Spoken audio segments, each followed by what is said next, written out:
For a century, the Titanic has been hidden in darkness, 2.5 miles down at the bottom of the Atlantic. Now, a new investigation is about to drain the ocean, pull the plug of the Atlantic, and reveal the wreck. The Titanic as she's never been seen before. And in the bright light of day, we uncover critical new pieces of evidence not previously visible. From giant gouges on the ocean floor to damage from the iceberg that sliced her open, a team of scientists equipped with cutting-edge tools now tackles the long-standing mysteries of the disaster that could rewrite the Titanic's story. Drain dry. This is the wreck of the Titanic as you've never seen it before.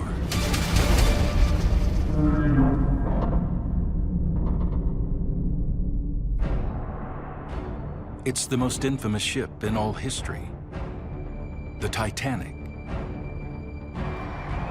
From a time when ocean liners are racing to be the biggest, fastest, and best, the RMS Titanic is a technological marvel. When she set sail in 1912, she's the largest moving man-made object on the planet, an unsinkable ship. But around 2,500 miles into her maiden voyage, disaster.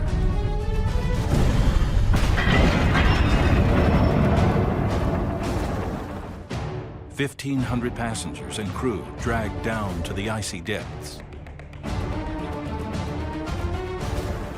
And more than a century later, we still don't know exactly what happened that night, how she sank and broke apart. Hundreds of passengers and crew witnessed the tragedy and lived to tell the tale. Yet countless unanswered questions remain. We have lots of historical information, but often there are biases in those historical accounts. Even the eyewitnesses of the sinking of Titanic had many different perceptions of how that sinking took place. So the best way to unravel some of those questions is to use science. Explorers first discovered the Titanic's wreckage in September 1985.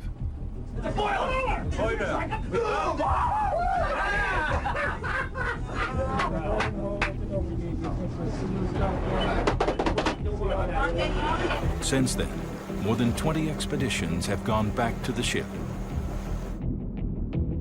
2.5 miles down, this is a place as alien as the surface of the moon. Only a few yards of the Titanic's hull are visible in an explorer's headlights at any one time. Nobody's ever been able to see the whole wreck or even find the edges of the site. In the past, trying to understand Titanic with the existing technology was like trying to draw a map of downtown Manhattan. From the height of a 10-story building in a vehicle that has the windows fogged up, it's pitch black, and you're trying to look at it through a flashlight. Challenging, to say the least. Critical clues to understanding the disaster still lurk in this darkness. Now a team of scientists, funded by the legal steward of the wreck, RMS Titanic, Inc., are set to change all that and bring the Titanic into the clear light of day for the first time. An epic high-tech investigation to discover exactly how and why she sank. The Titanic Mapping Project. The mission: use cutting-edge sonar mapping technology to scan every part of the wreck and build a precise digital model of the Titanic as she sits on the ocean floor. Their data will allow us to virtually peel back the sea, strip away trillions of gallons of the Atlantic Ocean. And 2.5 miles down, reveal the unsinkable Titanic, drained dry on the ocean floor. But scanning the deep ocean isn't easy. Autonomous underwater vehicles, AUVs, have to dive down through 12,000 feet of water. It's incredibly challenging to work at Titanic. It's dangerous. It's a very dangerous place. Investigators programmed the AUVs to fly as close as 30 feet above the wreck. The underwater drones then fire signals, measuring variations in height down to the tiniest detail. They crisscross the wreck and seabed, like mowing a gigantic lawn. Each pass scans a 150-foot wide strip, gathering millions of data points. Next, the team deploys an ROV, a remote-controlled sub attached by cable, to capture thousands of digital images of every point on the wreck. Every single day, these vehicles would come back with some new bit of information about what was on the bottom. A tidal wave of new data comes to the surface. More than 160 hours of video. In total, 37 terabytes of data. But to see what they've got takes time. Over the next week, banks of computers crunch the raw data, turning millions of sonar points into a complex model of the wreck. I remember all of us sort of sitting around the computer when we first were building the 3D layer and seeing the bow and seeing the stern in so much detail. We were all sort of grinning at the screen, looking at all that data, and seeing that for the first time was pretty amazing. At the same time, visualization expert Bill Lang begins stitching together thousands of individual images of the wreck. A task that takes him and his team at Woods Hole Oceanographic Institution 6 months to complete. It was a very long and tedious process. There were over 200 other mosaics that were done for site interpretation and future archaeological work. This ultra high-def imagery, together with the 3D scan, can now unlock a new vision of the Titanic, a wreck that's been shrouded in darkness for over a century.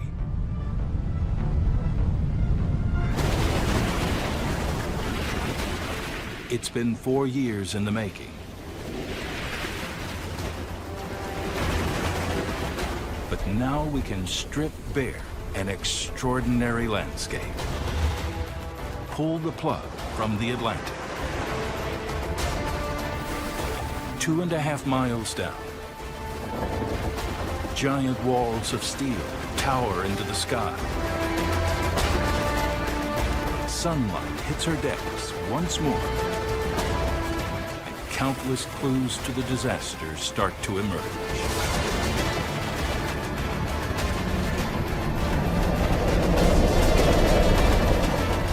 This is the drained wreck of the Titanic.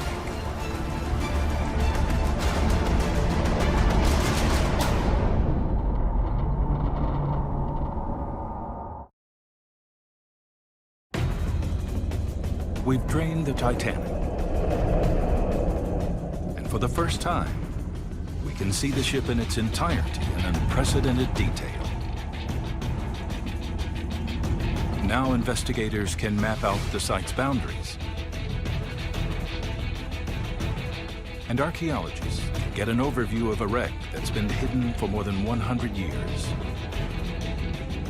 It's almost like the fog has been cleared away and you can now start to see through the perpetual darkness. The idea of draining the Titanic presents the site in a whole different light. It's not impenetrable. It's right there in front of us to explore. The Titanic's wreckage is spread out over half a square mile of the exposed ocean floor.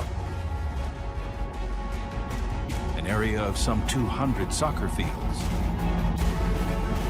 The site of RMS Titanic can be described pretty basically as two large features: the bow section and the stern section, which are about a half a mile apart, and then numerous debris fields. In all, there are 5 debris fields, each scattered with fragments of the ship and objects that tumbled out as she sank. The stunning vistas unleashed by the new model bring the Titanic back to life. With the water stripped away, her story is laid out in plain sight.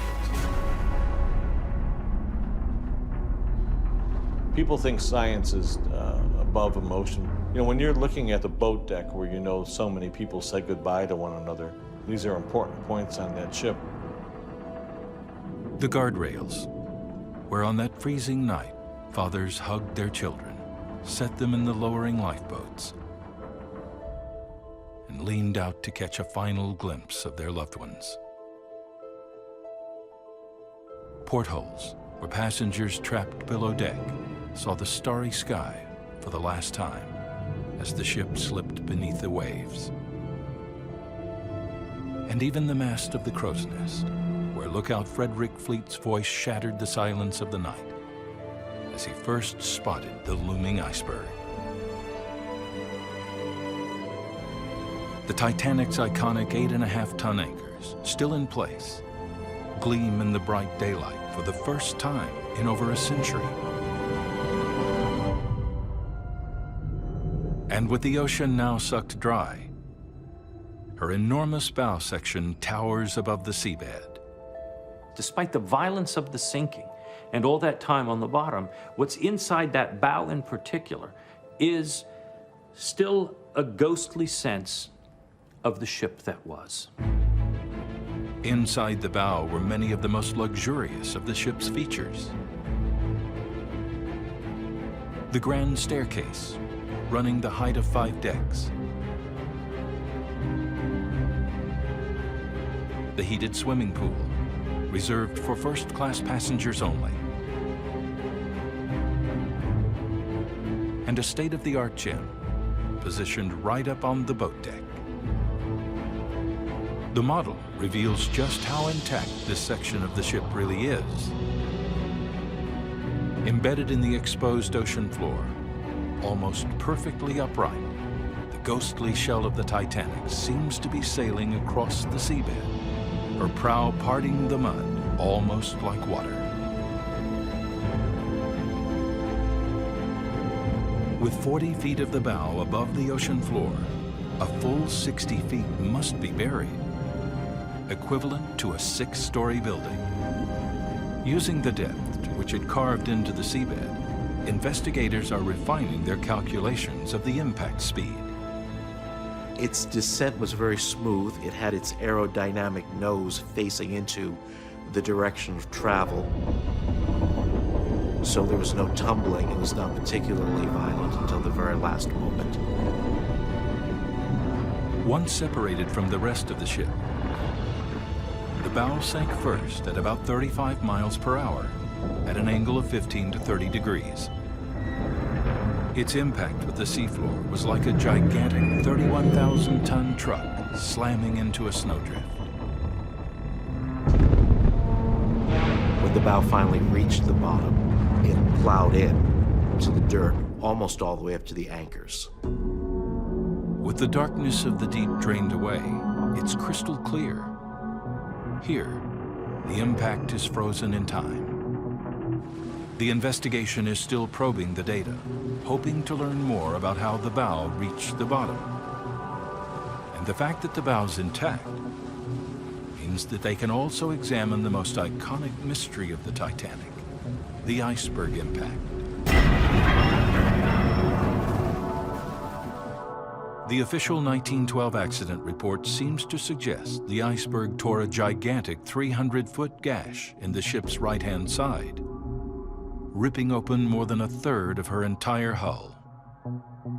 However, Eyewitness records prove the Titanic took around 2.5 hours to sink. Investigators are puzzled. A 300-foot hole would surely have sunk the Titanic in a matter of minutes. Oceanic explorer P.H. Nargeolet has made 30 trips, 12,000 feet down to the Titanic. But he's never seen a 300-foot gash. We were trying to find where the Titanic hit the iceberg, why it was like that, why we saw some crack, why there is a crack here and not here. Nargeolet and the team now turn to the ultra-high-resolution photo mosaics of the wreckage to see what evidence there might be. This profile view of the bow is stitched together from over 3,000 individual images. The profile mosaics show Titanic in a way that people hadn't seen it before. No one had done a profile view of Titanic's bow in the 25 years that people have been going to Titanic. Here again, even with these pin-sharp images, they find no sign of anything approaching a 300-foot tear on the hull. However, when they turn to the video footage, investigators can see much smaller areas of impact damage. The actual iceberg damage appears to be confined to maybe a 30-foot length of the bow. It wasn't like a gash, and it wasn't tens of small gashes. The size of these gaps in the hull adds up to just 11 square feet. A breach this size would allow 370 gallons of seawater to gush in every second. And when they analyze how quickly this would have sunk the Titanic, it turns out to be 2.5 hours, exactly the time the ship actually took to sink. An enduring mystery is solved.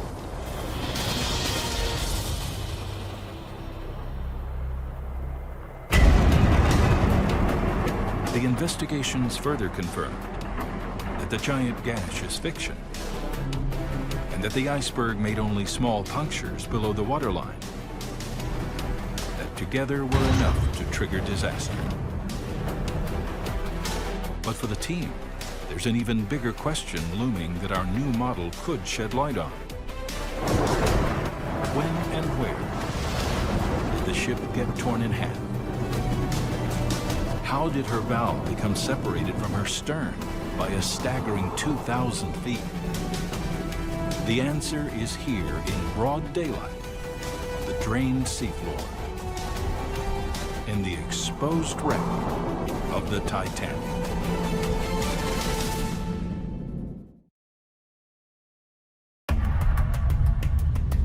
We're peeling back the Atlantic Ocean, draining its waters to reveal the wreckage of the Titanic. This is what the ship looks like today, without 2.5 miles of pitch black ocean blocking out the sun. 2,000 feet beyond the massive bow section, in the heart of the debris fields, lays the dismembered stern, the back end of the ship. It's the second largest fragment, 392 feet long. But it's immediately obvious that it's in very different condition than the bow.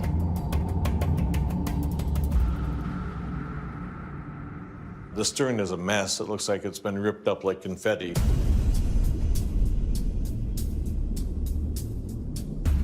The stern today is pure chaos. Some of the stern's huge metal components are still intact, like the 40-foot high engines, each the size of a large house. But our highly detailed model also shows decks collapsing as if crushed together. Heavy steel beams twisted and torn like straws. It's hard to figure out what you're looking at. To me, it almost looks like a giant piece of metal sitting on the seafloor, but tough to make it out as a piece of a ship. Why is it in such bad condition?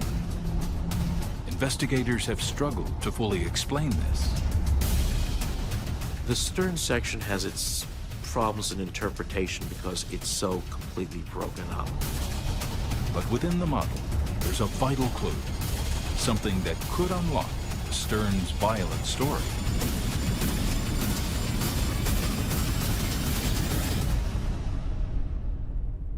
On the acoustic map, you can see that the stern was turning counterclock.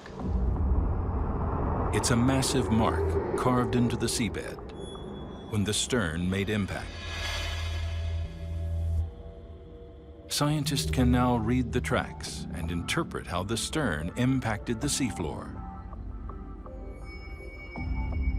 You can see very well when the stern hit the bottom, the stern was still turning, and you can see the bottom of the ship on port side, showing that the stern was turning in the same time. The marks allow investigators to work out the speed of impact.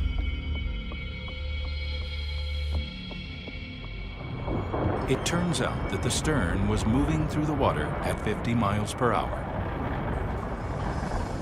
Massive forces from the ship, chaotically whipping through the ocean at such speed, help explain why the stern is so badly damaged.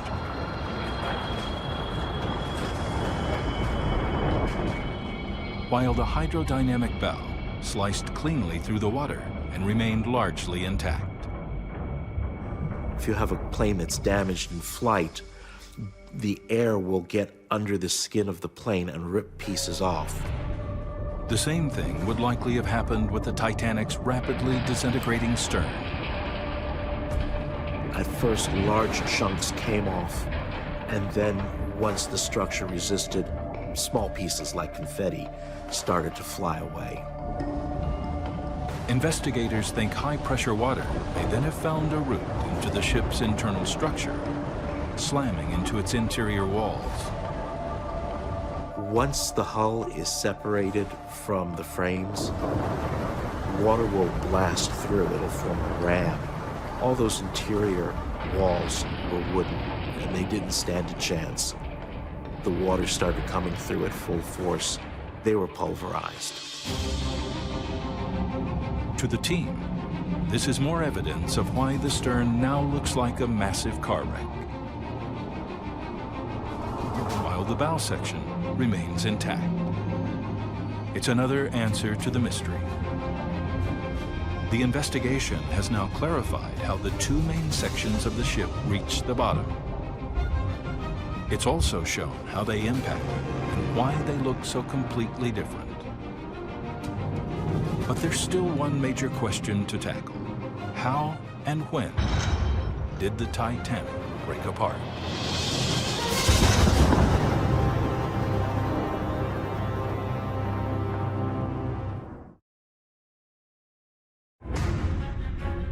With cutting-edge technology, we've drained the depths of the Atlantic Ocean and exposed the final resting place of the Titanic. After 100 years of darkness, her decks once more bask in the warmth of the sun. Between the bow and stern, a massive debris field stretches out for hundreds of feet. For the investigators, it's a view they've never seen before. Every piece is a potential clue in solving the mystery of how and why the Titanic broke apart. For years, the dominant theory has been that she split in two on the surface. As the sinking bow angled down, lifting the stern high into the air, its own unsupported weight became too much. The ship snapped in half.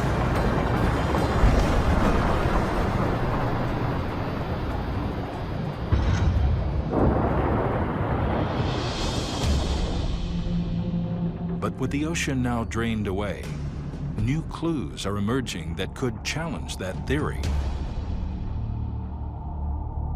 By looking at the pattern in which the debris fell to the ocean floor, investigators can retrace the way it fell from the ship. They'll use this forensic record to get an accurate picture of how and when the boat tore itself to pieces. But getting the answer will require a massive effort. The team must scan all the new underwater data to ID and tag the position of as many objects as possible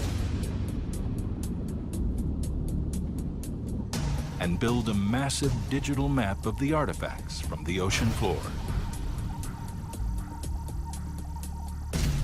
It includes the positions of the 5,000 or so objects previous expeditions have recovered from the wreck.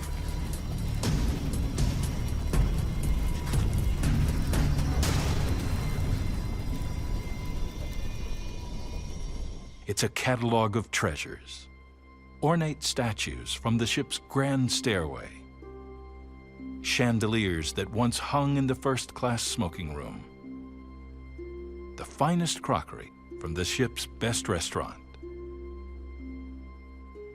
There's even one of the Titanic's bronze bells and pieces of nautical equipment from the docking bridge. Every precious object is a critical data point and could help rewrite the story of how the ship came apart. The patterns that are emerging from this remapping of the site don't fit any of the traditional models that were there before. The work will take years to complete. There's coffee cups, dinner plates, bits of chandeliers, deck benches.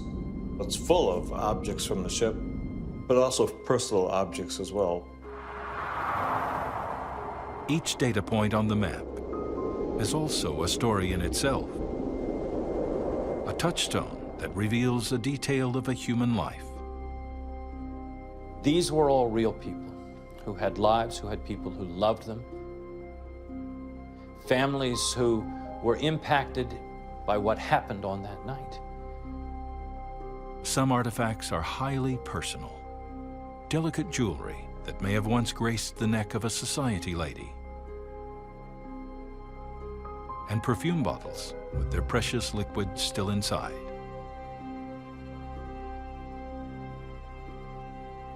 It's just a very beautiful, very emotional moment just to see everything lying there on the ground.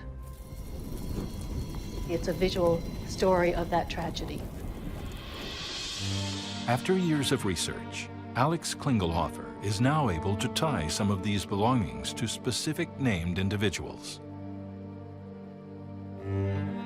This is a pocket watch, an open face-styled watch. This one still has its hands. It probably stopped when it was immersed in the water. The watch came from this spot in a debris field, 1,100 feet southeast of the stern. It belonged to Thomas William Solomon Brown. He was a hotelier from South Africa, and he was headed with his family to make a new start in the western part of the United States. He did not survive. However, his wife and his daughter Edith did.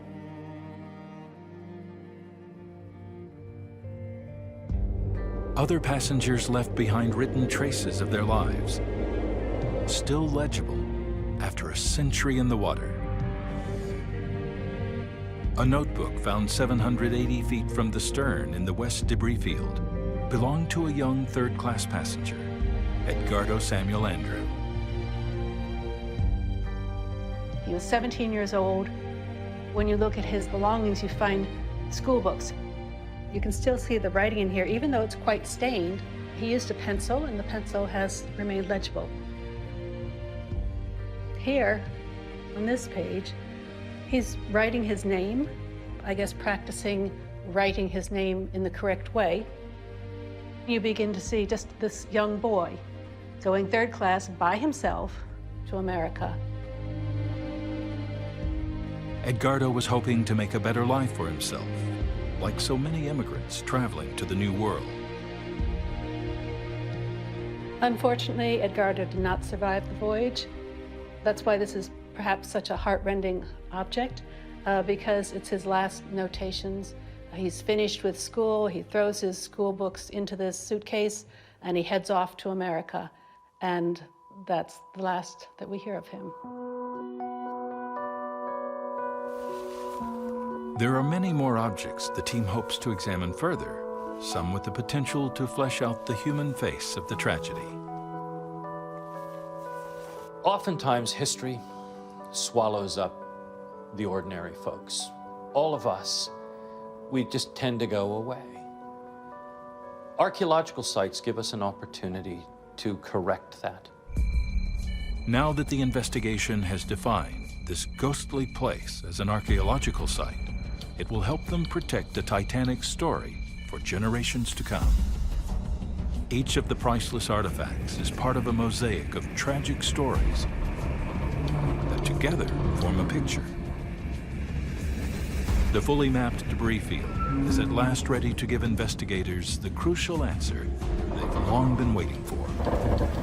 When and where the Titanic broke apart.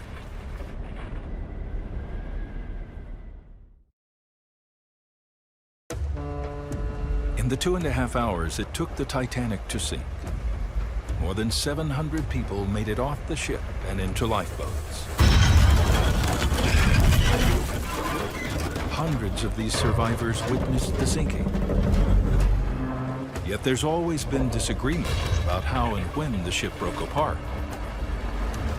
There are still different theories and arguments as to how things exactly happened when the ship tore in two.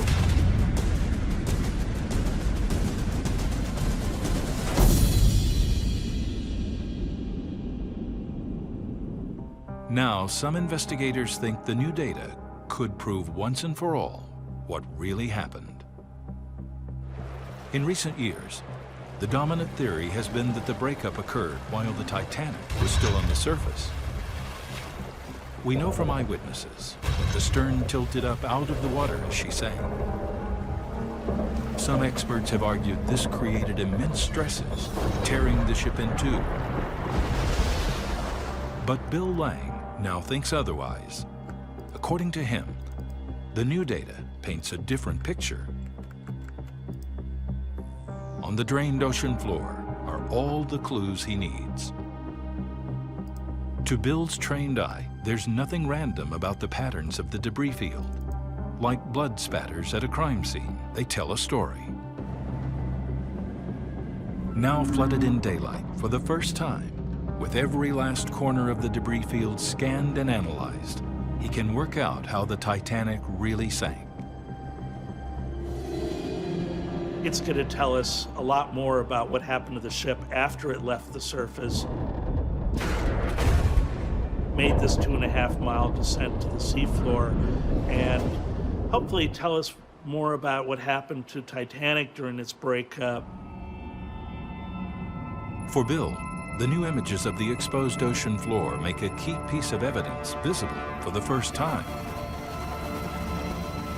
It's the overall scale of the debris field.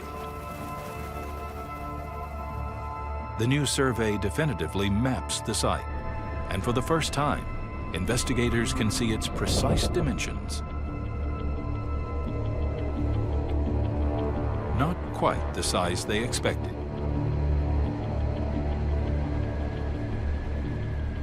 I think the site really isn't that big when you consider the size of the ship. I mean, we've got a almost 1,000-foot long ship that's in 2 square miles.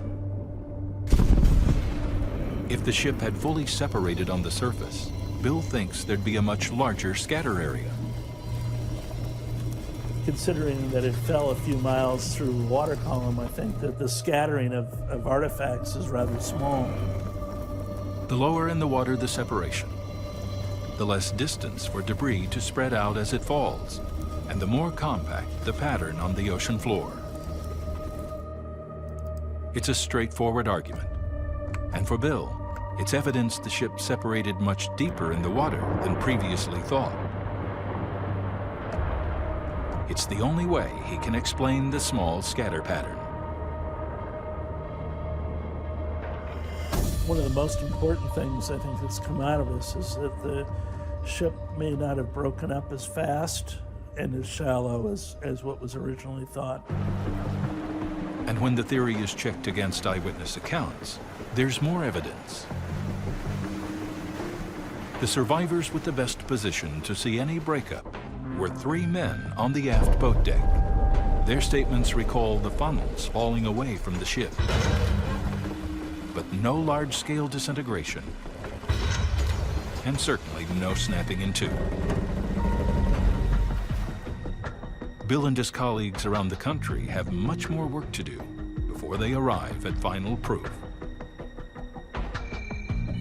But in their view, there's simply no other way to explain the evidence. To them, one thing is beyond doubt. The Titanic did not separate anywhere near the surface. With powerful new theories, the investigation is beginning to pay off. The mountain of data from the expedition has allowed us to drain the ocean and create a new view where we can spot clues others may have missed.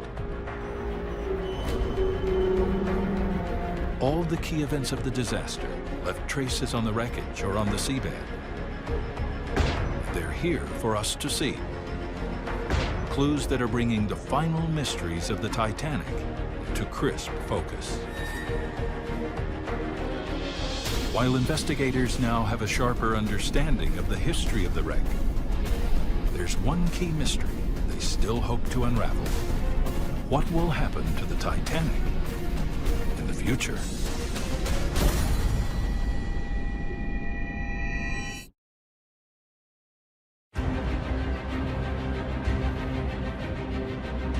This is the exposed Titanic as she looks today, after a century of decay in the dark depths. In the 30 years since she was found, no one's been able to see her quite like this. As Titanic investigators study the model, expedition data, and video, it's becoming clearer that month by month, year by year, the ship is disappearing. And it's happening faster than some experts expected. P.H. Nargeolet has been going to the wreck for 3 decades, and he's seen a big change over time. The distance between the A deck and the B deck was easily 10 feet, now is 5-6 feet. And step by step, the deterioration is going close to the bridge. Soon, all the decks will collapse on each other, and everything inside will be lost forever. Investigators want to know why it's happening so fast. At these depths, there's very little oxygen in the water, so metal should rust extremely slowly. Yet on the expedition footage, they can clearly see the ship caked in weird formations that certainly look like some kind of rust. They call them rusticles. I was absolutely stunned by the size, the colors. They're very orange and brown, and yet when you're close to them, they're greens and purples and reds and yellows and every color of the rainbow. In the lab, they X-ray pieces of rusticle recovered from the ship. What they find inside isn't what might be expected. This is no ordinary rust. The structure inside this hard-looking shell is extremely fragile. They're filled with millions of ducts and tunnels and passageways and all of these little cavities, and all sorts of nutrients are stored in there. For the microbiologists on the team, it's crystal clear. The rusticles are formed by living organisms. And when they run further tests, there's no doubting what these organisms are. Bacteria.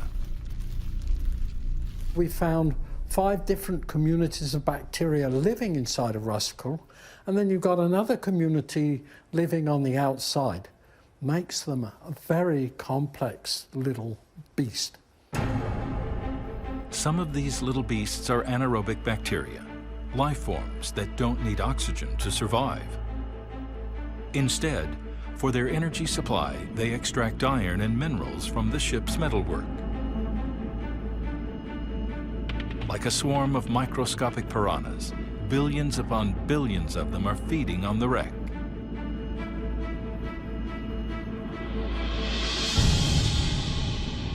The impact of the rusticles on this extremely large ship is overwhelming. By studying these tiny creatures, the microbiologists can now confidently lay down a time frame for the Titanic's final destruction. If we went back in 500 years, Titanic would look fairly similar to what the bow section looks right now as far as the hull would be. It would still be a very U-shaped, very formal looking docked ship. However, I would expect the deterioration to move from the back to the front so that a lot of the promenade at deck would have fallen onto itself. If we were to revisit Titanic in 1,000 years, I would not be able to tell sort of the size of the magnificent ship that she is today. I would expect that all of the decking would be gone and the bow would be filled with what would look like sort of piles of rust. If you revisited the stern section, you would see that the deterioration had greatly increased simply because the damage that section had sustained during the sinking.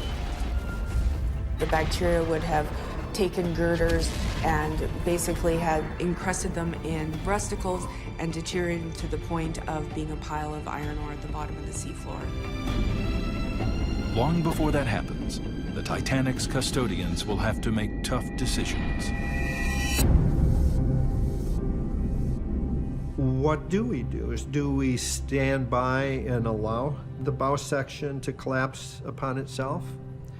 Or in the future, do we actually design some projects for recovery of certain types of artifacts from the bow section?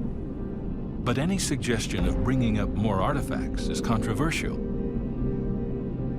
For some descendants of those who lost their lives, this is a gravesite and should be left alone. Initially, David Gallo agreed. But since the objects have been put on display, he's less sure. We went to see the Titanic exhibit and realized then what a powerful storytelling method it was to have some of those artifacts with you so that you could show someone. For me, the artifacts are the historical memory of the ship. We can leave everything on the bottom of the ocean forever and it will be lost. However badly the Titanic deteriorates, one thing's certain. Thanks to the new science, much of the ship can now never be lost. The edge of the site's been defined for the first time, so its archaeology can be protected. Every inch of the wreck inside the perimeter has been scanned and analyzed. Every known artifact log mapped and captured in this digital duplicate world that will never erode. Frozen in time, we can see and study the wreck like never before. In broad daylight, explorers now and in the future can continue their investigation here on the drained ocean floor where the Titanic rests.